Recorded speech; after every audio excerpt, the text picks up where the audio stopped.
नमस्कार दोस्तों, स्वागत है आपका मेरी YouTube channel story with Atul में। शुरू करते हैं अनिल मोहन जी द्वारा लिखा गया उपन्यास डकैती का अलार्म।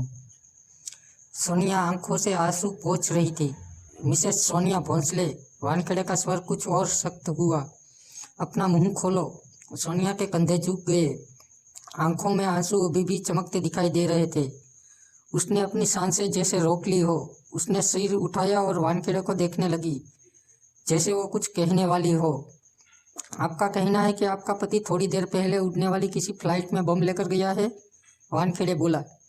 हाँ, सोनिया के होठों से निकला। क्यों? हो, हम दोनों में झगड़ा हो गया था। वो जाते वक्त एक पत्र छोड़ गया है। सोनिया सिसकने लगी। कहाँ है वो पत्र? वानखेड़े का स्वर सख्त हुआ। सोनिया ने शिकायत भरी निगाहों से वानखेड़े को देखा कि वो उससे सख्ती से बोल रहा है। फिर सोनिया ने अपने ब्लाउज के ऊपरी हिस्से में हाथ डाला और मुड़ा तुड़ा कागज बाहर निकाला। इसके साथ ही एक तस्वीर भी नीचे गिर पड़ी। वानखेड़े ने तुरंत तस्वीर उठाकर देखी। वो एक दुबले पतले शक्ल का व्यक्तित्व वाला इंसान था, जिसमें वो सोनिया के साथ खड़ा था और सोनिया उससे लंबी दिख रही थी। वो मोहन भोंसले की तस्वीर थी। वानखेड़े ने सोनिया से लेकर पत्र पढ़ा। पत्र में सोनिया से दाम्पत्य जीवन की शिकायतें की गई थी और हर बात के लिए सोनिया को जिम्मेदार ठहराया गया था। यह भी लिखा था कि वो सोनिया के अय्याशियों से तंग आ चुका है और अब बम लेकर हवाई जहाज में सवार हो रहा है। उस हवाई जहाज को रास्ते में ही बम से उड़ाकर खुद भी मर जाएगा और बाकी मुसाफिरों को भी मार देगा। सबने मोहन भोंसले की तस्वीर गौर से देखी। सोनिया ने छिपी निगाहों से कलाई में बंधी घड़ी में वक्त देखा। 6:20 बज रहे थे। इसके साथ ही उसने सोचा कि मोहन का विमान अब दिल्ली एयरपोर्ट से टेक ऑफ करने की तैयारी कर रहा होगा। इस तस्वीर में आपका पति है? हाँ, यही है, सोनिया धीमे स्वर में बोली। इसे मैं देख चुका हूँ इंस्पेक्टर साहब, सूरज सोच भरे स्वर में बोला। कुछ वक्त पहले देखा था। इसके हाथ में काले रंग का ब्रीफकेस भी था। सूरज के स्वर में दृढ़ता आ गई। नजरें तस्वीर पर थी। मुझे पूरा विश्वास है कि जब मैंने उसे देखा था तो ये कश्मीर जाने वाली फ्लाइट के वक्त डिपार्चर लाउंज से टर्मिनल की तरफ जा रहा था। हे भगवान, डिप्टी कंट्रोलर चीख पड़ा। उस फ्लाइट में तो स्कूल के बच्चे कश्मीर ट्रिप पर जा रहे हैं। टॉवर किस तरफ है? वानखेड़े ने बेचैनी भरे स्वर में पूछा। सामने राहदारी में बाएं घूम जाइए तो। जल्दी चलो, वानखेड़े ने भेड़े को धक्का दिया। सूरज, तुम मैडम को भी साथ ले जाओ। वानखेड़े जल्दी से भेड़े के साथ आगे बढ़ गया। डिप्टी कंट्रोलर भी साथ था। वे सब उस काले ब्रीफकेस के बारे में सोच रहे थे, जिसमें बम हो सकता था, जिसे मोहन भोंसले साथ लेकर टर्मिनल की तरफ जाते देखा गया था। अब क्या होगा? डिप्टी कंट्रोलर ने घबराए हुए पूछा। उड़ते प्लेन में बम फट गया तो? हम जो कर सकते हैं वो जरूर करेंगे, प्रकाश भेड़े ने तेज तेज कदम उठाते हुए कहा। मुझे तो लगता है वो ऑफिसर सूरज गलत कह रहा होगा कि उसने फोटो वाले को पहचान लिया है। इंस्पेक्टर सूरज कभी भी ज्यादा नहीं बोलता, भेड़े ने कहा। क्या मतलब? सूरज जो कहता है उस पर हमें हर हाल में गंभीरता से सोचना है। वो तभी कुछ कहता है जब उसे भरोसा होता है। उसने ये तस्वीर देखकर कहा है कि इस आदमी को काला ब्रीफकेस था में डिपार्चर लाउंज में टर्मिनल की तरफ जाते देखा है। तुम्हें ऑफिसर की बातों पर यकीन है? पूरी तरह। वैसे भी हमारे पास और कुछ करने को नहीं है इस वक्त, भेड़े ने तेज तेज कदम उठाते हुए कहा। हमें अपना पूरा ध्यान कश्मीर जाने वाली उस फ्लाइट पर लगाना होगा, वानखेड़े ने कहा। अगर वो किसी अन्य फ्लाइट में सवार हुआ है बम लेकर तो? डिप्टी कंट्रोलर ने बेचैनी भरे स्वर में पूछा। हमारे पास जो जानकारी है हम उस पर ही काम करेंगे। तुम कोशिश करो कि उस औरत से कोई नई जानकारी ला सको। मैं कैसे जानकारी ला सकता हूँ? उस औरत के पास जो कुछ भी बताने को था उसने बता दिया। यह तो अच्छा हुआ कि उसके पास अपने पति की तस्वीर भी है, परंतु उस ऑफिसर ने उसे सही पहचाना है कि नहीं ये पता नहीं। अब तक जो हमारे सामने है हम उसी आधार पर आगे बढ़ेंगे, वानखेड़े बोला। मैं तो सोच सोच कर कांप रहा हूँ कि अगर हवा में विमान में विस्फोट हो गया तो? हे भगवान, हम ऐसा नहीं होने देंगे, वानखेड़े दांत भींचकर गुर्रा उठा। वो तीनों कंट्रोल टावर में जा पहुंचे। कंट्रोल टावर की दीवार पर एक बड़ा सा वॉल क्लॉक लगा हुआ था। करीब ही इलेक्ट्रिक बोर्ड पर सारी उड़ानों का वर्णन अंग्रेजी अक्षरों में चमक रहा था। घड़ी की सुइयां निरंतर घूम रही थी। वानखेड़े महसूस कर रहा था कि आने वाला वक्त बेहद महत्वपूर्ण, खतरनाक और दहशत भरा हो सकता है। तभी स्टेशन ग्राउंड होस्टेस तुरंत उनके पास पहुंचता बोला, क्या बात है? श्रीनगर जाने वाली फ्लाइट में ठिगने कद का एक व्यक्ति है। नाम उसका पता नहीं, परंतु यह तस्वीर वाला व्यक्ति है। कहने के साथ ही वानखेड़े ने उसे मोहन भोंसले की तस्वीर दिखाई। अब तक की खबर के मुताबिक उसके पास बम है। क्या? वो काम फूटा। प्लेन में बम? बम ही नहीं, वो प्लेन को उड़ाने का इरादा रखता है। क्या? उसका मुंह खुला का खुला रह गया। हैरान होना छोड़ो, मेरी बात सुनो। हमने पता लगाया है कि इस आदमी का नाम मोहन भोंसले है, जबकि वो किसी दूसरे नाम से सफ़र कर रहा है। मुझे इस वक्त प्लेन की स्थिति बताओ कि वो कहाँ पर है।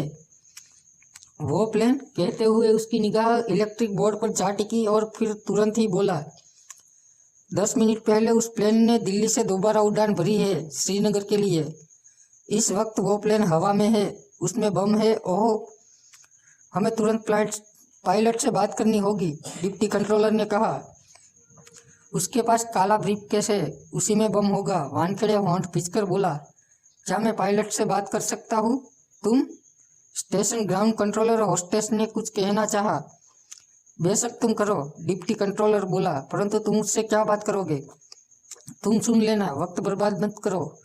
हमारा एक एक मिनट कीमती है। मुंबई से दिल्ली तक के रास्ते में उसने प्लेन को नहीं उड़ाया, परंतु अब दिल्ली से श्रीनगर के रास्ते पर प्लेन को उड़ा देगा।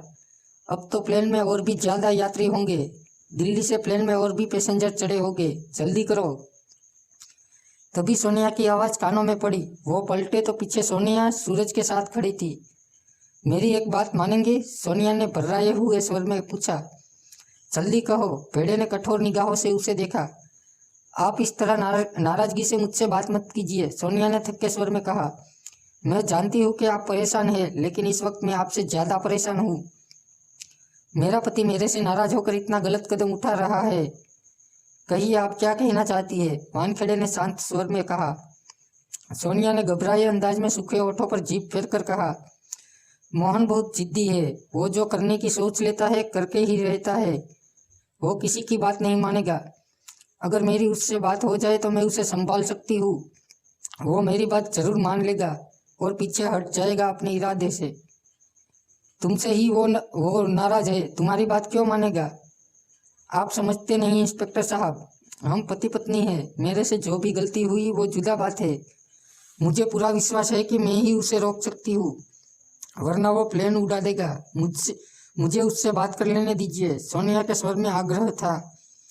वानखेड़े के चेहरे पर सोच के भाव उभरे, फिर बोला, पहले हम अपनी कोशिशें करेंगे। इतनी बड़ी बात तुम पर छोड़कर हम लापरवाह नहीं हो सकते। सूरज? जी सर।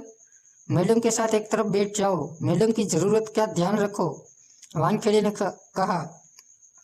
समझ गया सर, सूरज सतर्क स्वर में बोला। तभी इंस्पेक्टर प्रकाश भेड़े कह उठा, एक मिनट, मुझे कुछ याद आ रहा है वानखेड़े। मोहन भोंसले, ये नाम अचानक ही जाना पहचाना सा लगने लगा है मुझे लगता है कि मैं कई साल पहले मैं मोहन भोंसले को बम बनाने के जुर्म में पकड़ चुका हूँ। पक्की बात? मेरे ख्याल में ये पक्की बात ही है। मोहन भोंसले पर बम बनाने का केस चला था, परंतु आखिरकार कानून से ये छूट गया था। इसके खिलाफ यह साबित नहीं हो सका था कि यह बम बना रहा था। हाँ, तस्वीर का चेहरा मुझे अच्छी तरह याद आ गया है। मैं गलती नहीं कर रहा। वही ठिगना कद, मोहन भोंसले नाम है इसका। यही है, भेड़े ने दृढ़ स्वर में कहा। वानखेड़े ने सोनिया को देखकर कहा, तुम्हें पता है कि मोहन भोंसले बम बना लेता था? मुझे नहीं पता, सोनिया ने कांपते स्वर में कहा। मैंने 3 साल पहले मोहन भोंसले से शादी की थी। मैंने तो ऐसा कुछ भी नहीं देखा सुना। हो सकता है ये बात मेरी शादी के बाद हो। तुमने उसे किसी काम में उलझे देखा भी नहीं? सोनिया के चेहरे पर सोच के भाव उभरे, फिर गहरी सांस लेकर कह उठी, पिछले 8-10 दिनों से उसने अपने को कमरे में बंद कर रखा था। वो कमरे में किसी को नहीं आने देता था। बाहर जाता था तो कमरे को बंद करके जाता था। मुझे नहीं पता वो कमरे में क्या करता रहता था। वानखेड़े ने भेड़े को देखकर गंभीर स्वर में कहा, तुम्हारी बात सही हो सकती है भेड़े कि वो बम बनाना जानता हो। मैंने सही कहा है, मैं उसे पहचान चुका हूँ। ये वही मोहन भोंसले है जिसे मैंने एक बार बम बनाते हुए पकड़ा था। जल्दी करो, तुम लोग बातों में क्या वक्त खराब कर रहे हो। डिप्टी कंट्रोलर गुस्से से कह उठा। उस प्लेन में बच्चे हैं स्कूल के जो कश्मीर में ट्रिप पर गए हैं। डिप्टी कंट्रोलर की निगाह इंफॉर्मेशन बोर्ड और क्लॉक पर जमी हुई थी। दिल्ली से चला प्लेन 20 मिनट का सफ़र कर चुका है। 1 घंटा 10 मिनट में वो श्रीनगर पहुंचेगा और वो उससे पहले ही प्लेन को उड़ा देगा। हमें तुरंत ही उस प्लेन के पायलट से बात करनी होगी। अगर प्लेन आसमान में फट गया तो एक भी पैसेंजर जिंदा नहीं बचेगा। उस प्लेन के पायलट से मैं बात करूंगा, तुम नहीं। मुझे ही बात करनी होगी, कहकर वो भीतर की तरफ तेजी से चला गया। वानखेड़े ने उसके पीछे जाना चाहा कि भेड़े ने उसे रोका। ये उसकी ड्यूटी है, वो जानता है कि ऐसे मौक़ों पर उसे क्या करना है। हमें यह भी नहीं पता कि वो किस तरह का बम लेकर प्लेन में सवार हो गया है। वानखेड़े के चेहरे पर चिंता थी। उस प्लेन में करीब 50 बच्चे सवार है। भेड़े ने होंठ खींच लिए। उसका क्या होगा? घड़ी की सुइयां हिलती रही, वक्त गुजरता रहा। 5 मिनट बीते, फिर 8 मिनट बीत गए। वानखेड़े ने सोनिया को देखा जो 50 कदम दूर सूरज के साथ खड़ी थी। सब मेरा कसूर है, सोनिया कमजोर स्वर में कह उठी। अगर मैं मोहन से धोखेबाजी न करती तो वो ये सब नहीं करता। अगर मोहन ने प्लेन उड़ा दिया तो मैं अपनी जान दे दूंगी। सब मेरी ही वजह से हो रहा है। सूरज, इसे लॉबी में ले जाओ, हम वही आते हैं। सूरज सोनिया को लिए वहां से चला गया। आओ हम भी भीतर चलते हैं, कहकर वानखेड़े ने दरवाजे की तरफ कदम बढ़ाए। तभी दरवाजा खुला और डिप्टी कंट्रोलर के साथ ट्रैफिक कंट्रोलर भी था। दोनों के चेहरे पर पसीने की नन्ही बूंदें चमक रही थी। वानखेड़े ने ठिठक कर उन्हें देखा। पायलट से बात हुई है, उसे सब समझा दिया है, उसे मोहन भोंसले का हुलिया बता दिया है। उसने 10 मिनट का वक्त मांगा है। हम 10 मिनट बाद पायलट से फिर बात करेंगे।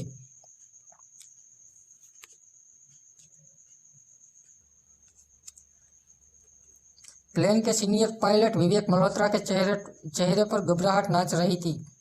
अभी अभी उसकी मुंबई कंट्रोल से बात हुई थी कि प्लेन में बम है। मोहन भोंसले का हुलिया भी उसे बता दिया था।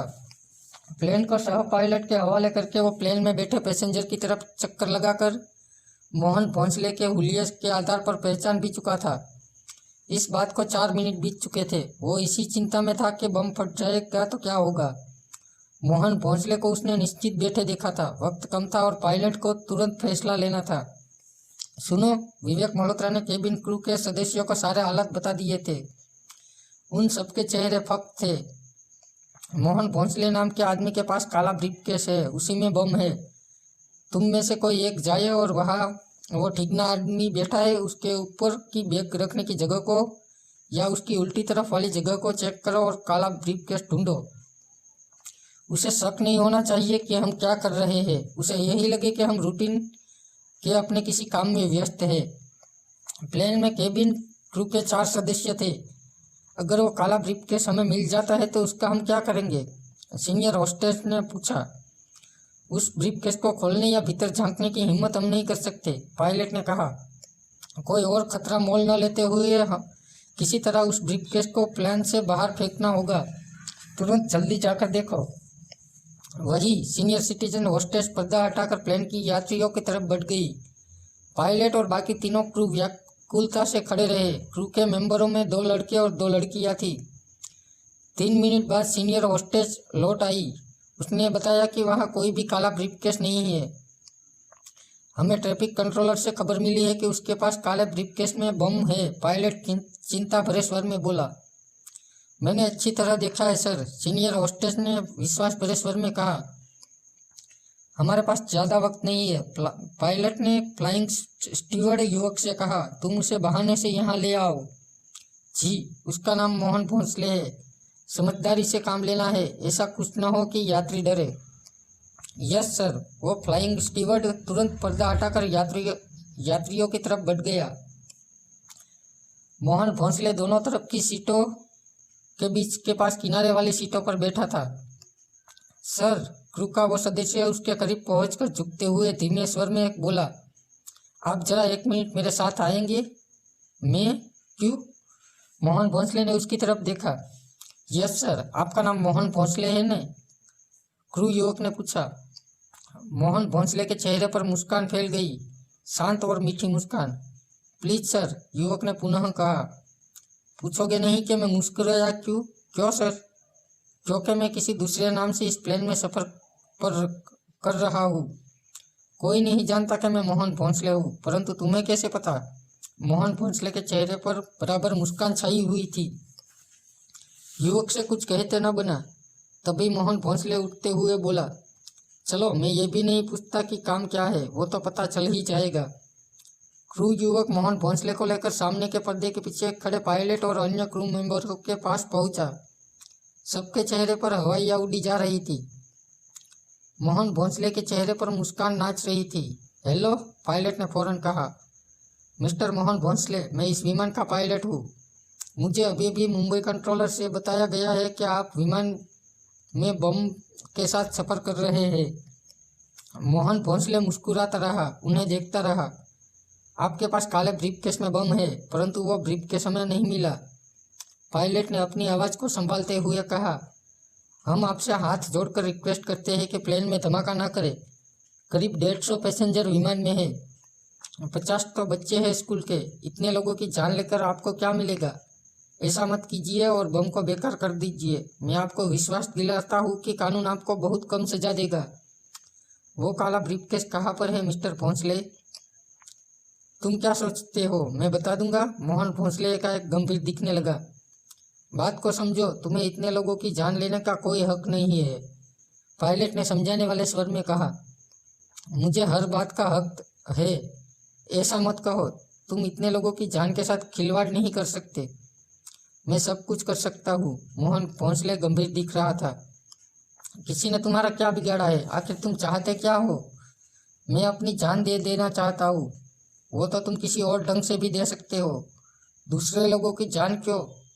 मैं इस तरह मरना चाहता हूँ कि लोग मोहन भोंसले को याद रखें। मोहन भोंसले ने कड़वे स्वर में कहा। आखिर तुम्हारी कोई मांग तो होगी? मेरी कोई मांग नहीं है। मैं अपनी पत्नी के हाथों सताया हुआ इंसान हूँ। क्या मतलब? तभी सह पायलट वहां पहुंचकर बोला, सर, डिप्टी कंट्रोलर आपसे बात करना। उनसे कहो कि मैं मोहन भोंसले से बात कर रहा हूँ, पायलट बोला। वो जानना चाहते हैं कि बम मिला कि नहीं। नहीं मिला, कह दो, मैं कुछ देर में उनसे बात करूंगा। सह पायलट चला गया। क्या किया है तुम्हारी पत्नी ने? पायलट ने पूछा। दगाबाजी, वो कमीनी दूसरों के साथ मजा करती फिर रही है। जब ये बात मुझे पता लगी तो मैं गुस्से से भर गया। तुम बेवकूफ हो जो मामूली बात के लिए अपनी जान गंवा रहे हो, पायलट तेज स्वर में बोला। अपनी जान क्यों देते हो? तुम्हारे सामने इतनी लंबी जिंदगी है, नई शादी कर लो। इस तरह मारे जाओगे तो वो खुलकर सब कुछ करने लगेगी। तुम क्या जानो दगाबाजी का दर्द क्या होता है? मोहन भोंसले ने गहरी सांस ली। तुम शादीशुदा हो? हाँ, 2 बच्चे हैं मेरे। और तुम्हें पता चले कि जब तुम ड्यूटी पर होते हो तो पीछे से तुम्हारी पत्नी किसी और के साथ। बकवास मत करो, पायलट ने दांत पीस लिए। आ गया ना गुस्सा? मोहन भोंसले गंभीर था। इसी तरह मुझे भी गुस्सा आया है। मेरी पत्नी घटिया औरत है। कभी वो बियर बार में काम करती थी, पर मैंने तरस खाकर उससे शादी कर ली। बाद में उसे लगा कि वो ज़्यादा खूबसूरत है और मैं उसकी बराबरी का नहीं। साली ने अपनी औकात ना देखी कि वो क्या थी। 2 बार पुलिस रेड में पकड़ी जा चुकी थी। उससे से शादी करके मैंने उसका जीवन संवार दिया और उसने मुझे बर्बाद कर दिया। तो उसे सजा दो। अपने को सजा क्यों दे रहे हो? बेगुनाहों की जान क्यों लेना चाहते हो? अच्छे इंसान लगते हो तुम। ऐसा गलत काम मत करो। मुझे बताओ, वो काला ब्रीफकेस कहाँ है? तुम मुझसे कुछ नहीं जान सकते। ये प्लेन कभी भी श्रीनगर नहीं पहुंच पाएगा। बीच में ही बम फटेगा। और ऐसा मत कहो, सीनियर होस्टेस घबरा कर कह उठी। इस तरह नहीं मरना चाहते। उस बम को फटने से रोक लो। तुम जो कहोगे हम सब करने को तैयार है। तुम अपना इरादा बदल लो। ये बुरी बात है। तुम्हें अपनी पत्नी से नाराजगी है? तो पायलट ने कहना चाहा। मुझे अपने से सबसे बड़ी नाराजगी ये है कि मैं सोनिया से प्यार करता हूँ, मोहन भोंसले ने गंभीर स्वर में कहा। मैंने अपने से कई बार पूछा कि ऐसी घटिया औरत से मैंने प्यार क्यों किया, लेकिन इस बात का जवाब मैं खुद को नहीं दे सका। वो खूबसूरत औरत है, कोई शक नहीं। शायद इसी कारण मैंने उससे प्यार किया। तुम बातों में वक्त खराब कर रहे हो।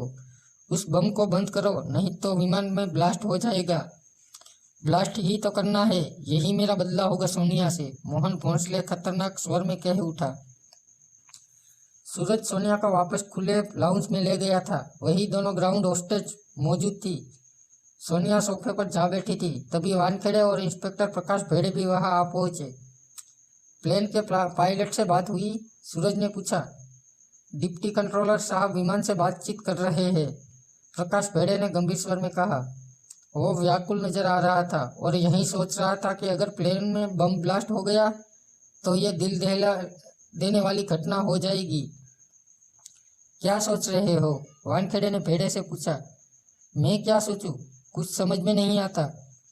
इतना ही कि अगर उस प्लेन में बम फटा तो क्या होगा? सब कुछ खत्म हो जाएगा। प्लेन में मौजूद कोई भी इंसान जिंदा नहीं बचने वाला, भेड़े कह उठा। परंतु मैं कुछ और ही, कहते कहते वानखेड़े ठिठका। उसने सोनिया को देखा जो होस्टेस को बाथरूम जाने का इशारा कर रही थी। श्योर मैडम, होस्टेस के शब्द कानों में पड़े। सामने जीना उतरकर बाई तरफ वाली कतार लेडीज के लिए है, चलिए मैं आपके साथ चलती हूँ। सोनिया ने वानखेड़े और भेड़े को देखा, फिर होस्टेस के साथ चली गई। वानखेड़े की निगाह सोनिया पर थी। 60 मिनट बचे हैं, इंस्पेक्टर भेड़े ने कहा। प्लेन श्रीनगर एयरपोर्ट पर लैंड कर जाएगा। सलामत रहा तो लैंड करेगा, वानखेड़े ने गंभीर स्वर में बोला। मैं अभी आया। कहाँ जा रहे हो? यहीं रहो, 2 मिनट में वापस लौटा, कहकर वानखेड़े उसी तरफ बढ़ गया जिधर होस्टेस और सोनिया गई थी। सोनिया होस्टेस के साथ आगे बढ़ी जा रही थी। अन्य लोगों को अभी आना जाना हो रहा था। शाम हो चुकी थी। एयरपोर्ट पर पर्याप्त रौनक थी। वानखेड़े सोनिया का पीछा कर रहा था। इस बात का ध्यान रख रहा था कि सोनिया को पीछा होने का पता न चल सके। चंद पलों के बाद उसने महसूस किया कि सोनिया लेडीज बाथरूम के दरवाजे की तरफ बढ़ रही है, तो वह एक थंब की ओट में हो गया। नजरें सोनिया पर थी। होस्टेस उसे बाथरूम का दरवाजा दूर से ही दिखाकर वापस लौट गई थी। वानखेड़े की निगाह सोनिया पर ही टिकी थी। अगले ही पल वानखेड़े की आंखें सिकुड़ी। सोनिया बाथरूम में न जाकर उस दरवाजे के आगे निकल गई थी। आगे का रास्ता ग्राउंड पार्किंग की ओर जाता था। आगे सीढ़ियाँ थी। वो सीढ़ियाँ उतरने लगी। वानखेड़े ने अपनी जगह छोड़ी और सावधानी से सोनिया की तरफ बढ़ा। उसी पल सोनिया आखिरी सीढ़ी पर जा रुकी। वानखेड़े तुरंत एक स्तंभ के पीछे ओट में हो गया। नजरें सोनिया पर ही टिकी थी। तभी वानखेड़े को अपने पीछे किसी के आ जाने का एहसास हुआ। वो तेजी से पलटा। अगले ही पल गहरी सांस ली। पीछे आने वाला प्रकाश भेड़े था, जो कि गंभीरता से उसे देख रहा था। क्या देख रहे हो? अभी चुप रहो, वानखेड़े ने कहा और सोनिया पर नजरें टिका दी। दोनों थंब की आड़ में थे। भेड़े भी सोनिया को देखने लगा। सोनिया इस वक्त अपने हाथों से बालों को संवार रही थी। फिर सोनिया ने अंगड़ाई लेने वाले ढंग से अपने दोनों हाथ ऊपर उठाए। तभी वानखेड़े की निगाह सोनिया के सामने नजर आ रही पब्लिक बूथों की लाइन की तरफ उठ गई। फिर उसकी आंखें सिकुड़ी और एकाएक वो हैरान सा दिखा। उसी पल सोनिया पलटी और वापस आने लगी। वानखेड़े और भेड़े थंब की ओट में सतर्कता से छिपे रहे। वानखेड़े जैसे तैसे अभी भी सोनिया पर नजर रखे हुए था। उसने सोनिया को लेडीज वॉशरूम के सामने रुकते हिचकते फिर भीतर प्रवेश करते देखा। यह सब क्या है? भेड़े कह उठा। वानखेड़े ने बिना कुछ कहे दूसरी तरफ नजर घुमाई तो ग्राउंड होस्टेस को इधर ही देखते पाया। वानखेड़े ने हाथ के इशारे से उसे पास आने को कहा। होस्टेस पास आई तो वानखेड़े ने कहा, सोनिया भोंसले वहाँ भीतर है, तुम भी भीतर जाओ और उसका हैंडबैग लेने की कोशिश करो। तुम्हें हर हाल में उसका हैंडबैग हासिल करना है, इस तरह कि वो तुम्हें देख ना सके। लेकिन तुम करना क्या चाहते? भेड़े ने पूछना चाहा। ज्यादा सवाल मत करो, वानखेड़े ने सख्त स्वर में कहा। सदमे और दुख के भाव को प्रकट करने में सोनिया भोंसले ने कमाल की एक्टिंग की थी। न तो उसे दुख है, न ही वो सदमे में है। भेड़े और होस्टेस के चेहरे पर हैरानी उभरी। सोनिया जबरदस्त एक्टिंग कर रही है, लेकिन वो ऐसा क्यों कर रही है यह समझ के बाहर है, वानखेड़े बोला। तुम्हें अपनी बात पर यकीन है? अच्छी तरह, वानखेड़े ने गंभीर स्वर में कहा।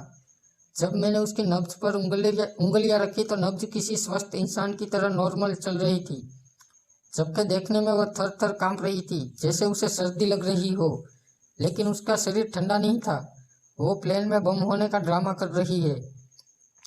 तुम्हारा मतलब है कि वो हमें बेवकूफ़ बना रही है, ऐसा कहकर?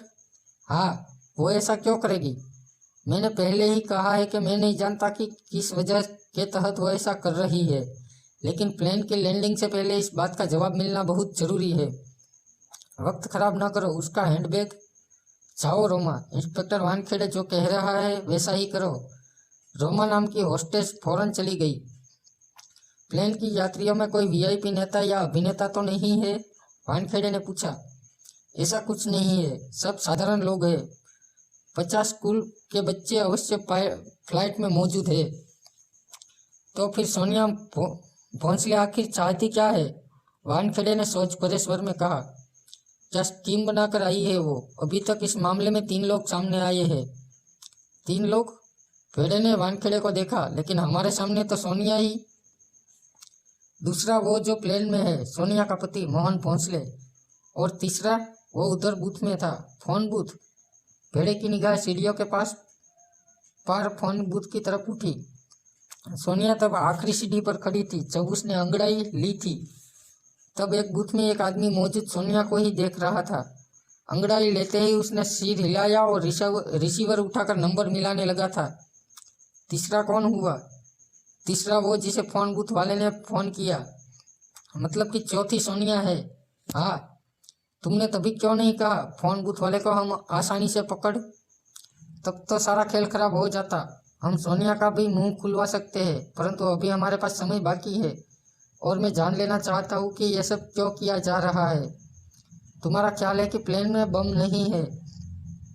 मेरे ख्याल में कोई बम नहीं, क्योंकि वो सिर्फ ख्याल है, वानखेड़े ने गंभीर स्वर में कहा। परंतु ये बात पक्की है कि सोनिया नाम की यह औरत कोई खेल खेल रही है। इन बातों के पीछे इनकी कोई चाल है। हो सकता है कि बम की बात का ड्रामा एयरपोर्ट पर खलबली मचाने के लिए किया जा रहा हो। इसका असली मकसद कुछ और ही हो। तुम्हारी बात मेरी समझ में नहीं आ रही है कि संभावना है कि मेरा दिमाग शायद कुछ बात पकड़ रहा है, लेकिन मैं कुछ ज़्यादा ही सोच रहा। क्या सोचा है तुमने? रहने दो, मैंने कहा ना, मैं सोचने में कुछ ज़्यादा ही आगे बढ़ गया हूँ। वानखेड़े ने सर हिलाया। इस वक्त मेरी ड्यूटी सामने वाली कार्गो की इमारत के बाहरी हिस्से में मौजूद वॉल्ट पर है।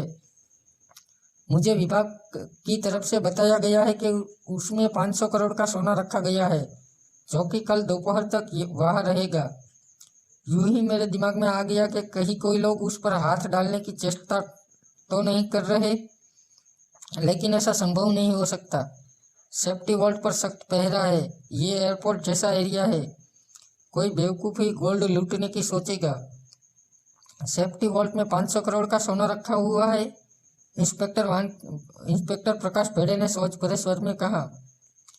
हाँ, जो लोग पुलिस और एयरपोर्ट अथॉरिटी का ध्यान बटाने के लिए यात्रियों से भरे प्लेन में बम रखवा सकते हैं, जो एयरपोर्ट पर हड़कंप मचा सकते हैं, यह कहकर कि प्लेन में बम है, वो कुछ भी कर सकते हैं, भेड़े बोला।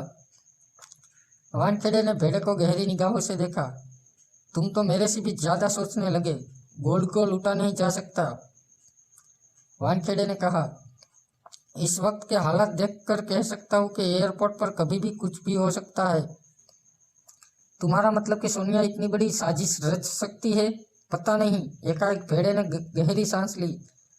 लेकिन अब वो मुझे चालाक लगने लगी है। परंतु वो साजिश की सरगना नहीं हो सकती, बल्कि साजिश पर काम करने वाली टीम की मेंबर हो सकती है। तुम सच में बहुत तेजी से सोच रहे हो, परंतु हमारा इतनी जल्दी नतीजे पर पहुंच जाना ठीक नहीं।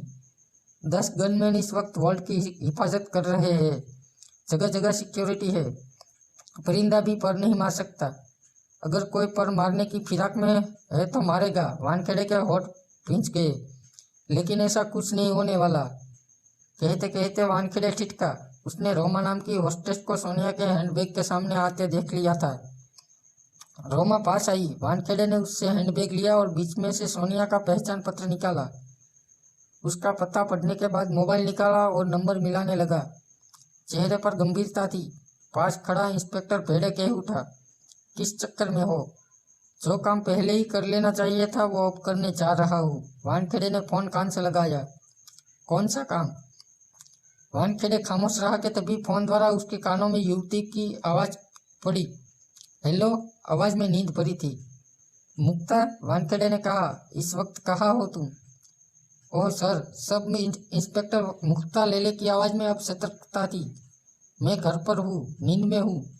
24 घंटे की ड्यूटी के बाद मेरा 12 घंटे का ऑफ चल रहा है। आप सही कहिए सर, कोई काम हो तो मैं तैयार हूँ। तो दोस्तों, ये थी यहाँ तक की कहानी। आगे की कहानी जानने के लिए बने रहिए मेरे साथ। और हाँ, अगर कहानी पसंद आई हो तो मेरी स्टोरी को लाइक और चैनल को सब्सक्राइब करना ना भूलें। धन्यवाद।